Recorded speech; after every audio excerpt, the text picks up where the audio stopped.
Hi అండి, నేను మీ దుర్గా. ఎలా ఉన్నారు? బాగున్నారా? నేను కూడా చాలా బాగున్నానండి. అలాగే మీరు అందరూ బాగుండాలని మనస్ఫూర్తిగా కోరుకుంటున్నాను.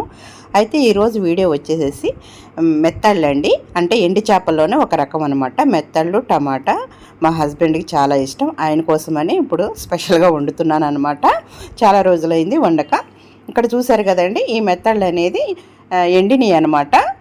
ఉప్పు తక్కువ ఉంటుంది దీంట్లో. ఇవి నానబెట్టేసేసుకుని వేడి నీళ్ళలో నానబెట్టుకొని 2-3 సార్లుగా శుభ్రంగా కడుక్కోవాలి. వైట్గా వస్తుంది పైన. ఆ పొట్టంతా పోయేలాగా శుభ్రంగా కడుక్కొని ఇలా ఆయిల్లో ఫ్రై చేసుకుంటున్నానండి. చూసారు కదా, సిమ్లోనే పెట్టుకొని, సిమ్కి హైకి మధ్యలో పెట్టుకొని చక్కగా ఈ విధంగా ఫ్రై చేసేసుకొని పక్కగా తీసేసుకోవాలండి.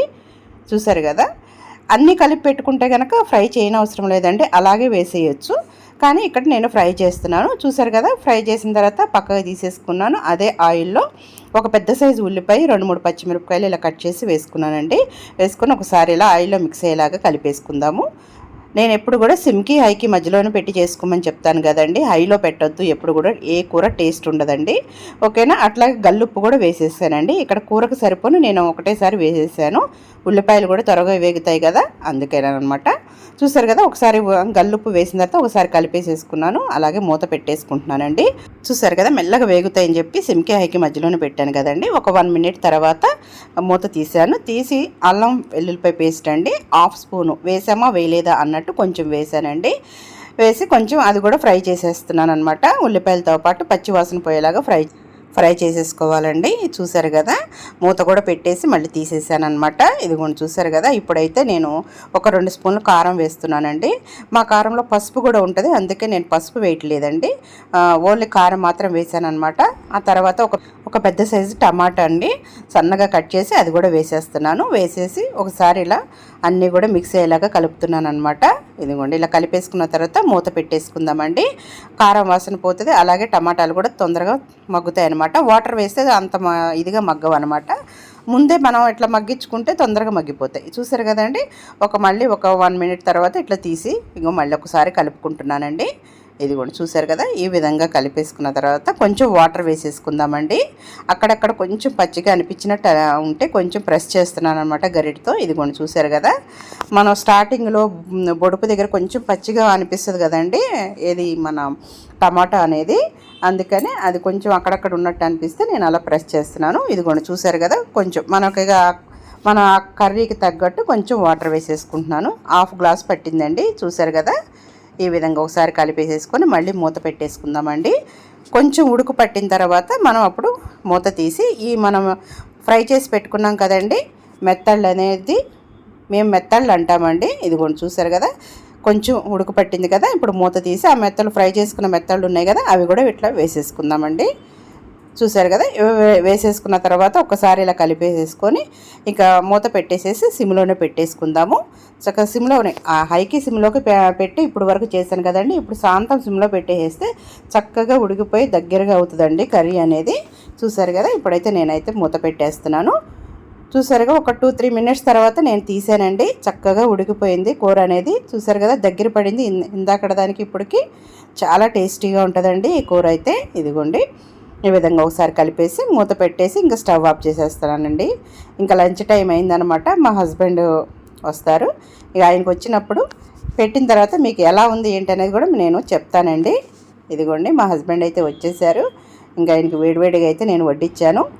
ఇంకా ఆయనైతే టేస్ట్ చూసి చెప్పాలండి ఎలా ఉంది ఏంటి అనేది. ఆయనకైతే నాన్ వెజ్ అంటే చాలా ఇష్టం అండి. అంటే రోజు కొంచెం కర్రీ ఉన్నా, ఎక్కువ అవసరం లేదు, కొంచెం ఉన్నా ఆయన ఇష్టంగా తింటారనమాట. ఎండి చేపలు, ఎండి రొయ్యలు కానీ అలాంటి చికెన్, మటన్ ఇలాంటి ఏదన్నా సరే ఆయన కొంచెం ఉంటే కొంచెం ఇష్టంగా తింటారండి.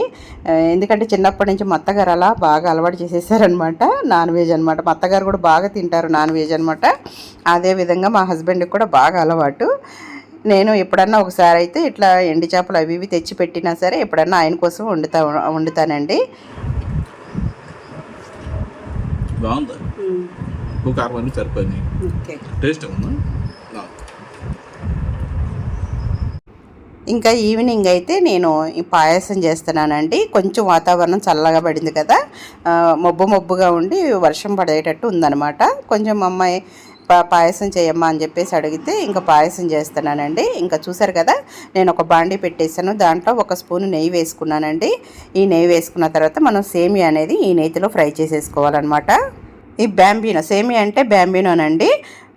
ఇది చూసారు కదా, అవి ఫ్రై చేసే ముందు నేను కొంచెం అయితే జీడిపప్పు ఫ్రై చేసుకుంటున్నాను.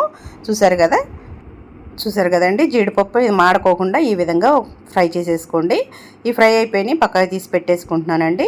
ఇప్పుడైతే నేను కిస్మిస్లు అండి, ఇదిగోండి చూసారు కదా, కొంచెం కిస్మిస్లు తీసుకొని ఇవి కూడా ఫ్రై చేసుకుంటున్నాను. కొంచెం ఉబ్బినట్టు అవుతుందండి, కొంచెం కలర్ చేంజ్ అయ్యి అప్పుడైతే తీసేసుకోవాలన్నమాట. ఇదిగోండి కొంచెం చూసారు కదా, ఇదిగోండి ఈ విధంగా అయితే సరిపోతుందన్నమాట. ఇప్పుడు ఇవి కూడా తీసేసుకుందాము.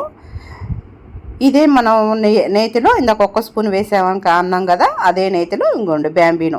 ఇక్కడ నాకు ఫ్రై చేసిన బ్యాంబినోస్ దొరికినాయండి. వీటికంటే కనుక నార్మల్ బ్యాంబినో ఉంటుంది కదా, అవి అయితే బాగుంటాయి, వైట్ కలర్లో ఉంటాయి కదా. ఇవేమో ఫ్రై చేసినాయి అనమాట. వీటికంటే అది టేస్ట్ బాగా ఉంటుంది. కాకుంటే అవి లేదండి ఇంట్లో, అందుకని ఇది ఉంది కాబట్టి ఇవి వేస్తున్నాను. చూసారు కదా, ఈ విధంగా లైట్గా ఇది కూడా నేతిలో ఫ్రై చేసుకోండి. అదైతే ఇంకా చాలా టేస్టీగా అనిపిస్తుంది అండి. ఆ బ్యాంబినో అయితే నేను ఎక్కువ ఇది తీసుకురానమాట. ఇక మా హస్బెండ్ చూసుకోకుండా తీసుకొచ్చారు, 2-3 ప్యాకెట్లు తీసుకొచ్చారనమాట. ఇక అవే వాడేస్తున్నాను. చూసారు కదండి, ఈ విధంగా లైట్గా ఇట్లా ఫ్రై చేసేసుకోవాలన్నమాట. ఇది ఫ్రై అయిపోయిన తర్వాత మనం కొంచెం వాటర్ వేసేసుకుందామండి. చూసారు కదా, 1 పావు గ్లాసు వాటర్ మాత్రం వేస్తున్నాను నేను. ఎందుకంటే మనం పాలు పోసిన తర్వాత అడుగంటకోకుండా ఉంటుందండి గిన్నె అనేది. అందుకనే పక్కన అయితే నేను పాలు అయితే వేడి చేసుకున్నానండి. పచ్చి పాలు పోయవద్దు, వేడి చేసుకొని పక్కన స్టవ్ మీద వేడి చేసేసుకున్నాను అనమాట. వేడి చేసుకున్న పాలే పోయాలన్నమాట, కాచుకున్న పాలు. చూసారు కదా, నేను పోసేస్తున్నాను. మనకి ఎన్ని కావాలో అన్నీ పోసుకుంటామండి. అంటే మనం బ్యాంబినో ఎంత తీసుకున్నామో దాన్ని బట్టి నేను పోస్తున్నానండి. ఇదిగోండి ఇలా ఒకసారి పోసిన తర్వాత ఒకసారి కలిపేసుకుందామండి. ఇదిగోండి ఈ విధంగా చక్కగా ఉడుకు వచ్చిన తర్వాత బాయిల్ అవుతున్నప్పుడు కొంచెం చిక్కబడుతుంది అనమాట. మీకు పలచగా కావాలంటే పలచగా మీరు ఉంచుకోవచ్చు, లేదంటే కొంచెం చిక్కగా కావాలన్నా మీరు చేసుకోవచ్చు అనమాట.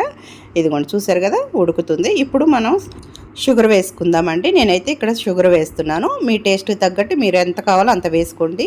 మేమైతే ఎక్కువ స్వీట్ అనేది ఇష్టపడమన్నమాట, అందుకే మాకు తగ్గట్టు మేము వేసుకున్నాము. వేసిన తర్వాత కొంచెం బాయిల్ అయిన తర్వాత నేను యాలకుల పొడి కూడా వేసానండి. 1 పావు స్పూన్ కంటే తక్కువే వేసాను అనమాట. అది కూడా ఎక్కువ వేసుకోకూడదండి, అదొక రకమైన స్మెల్ వచ్చేస్తుంది అనమాట. ఇది చూసారు కదా, కొంచెం బాయిల్ అయిన తర్వాత కొంచెం చిక్కబడింది కదా, తర్వాత నేను జీడిపప్పు కిస్మిస్లు కూడా వేసేస్తున్నానండి. చూసారు కదా, వేసిన తర్వాత ఇదిగోండి స్టవ్ అయితే ఆఫ్ చేసేసాను. చూసారు కదా, ఇంకా సర్వింగ్ బౌల్లోకి తీసేసుకున్నానండి. టేస్ట్ అయితే చాలా బాగుంది, కరెక్ట్గా సరిపోయింది అనమాట. షుగర్ కూడా చాలా మంచిగా అనిపించింది. వెదర్ కూడా చల్లగా ఉంది కదండి, చాలా మంచిగా అనిపించింది అనమాట ఇది తాగుతుంటే. ఇదేనండి ఈరోజు వీడియో. ఎలా ఉంది, మీకు నచ్చిందా? నచ్చినట్టయితే నా ఛానల్ని సబ్స్క్రైబ్ చేసుకోండి, లైక్ చేయండి, షేర్ చేయండి, మీకు కామెంట్స్ చేయండి.